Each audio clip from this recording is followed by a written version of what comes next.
Hi, in front of me is Samsung Galaxy Tab A9 and today I would like to show you how you can turn on or off fast charging.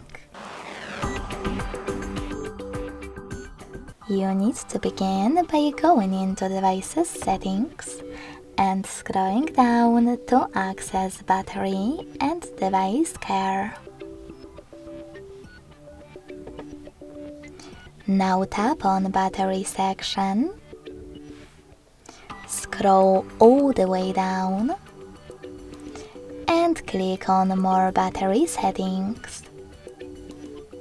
Then click on blue switcher next to Fast Charging to disable it, or on the grey one to switch it on.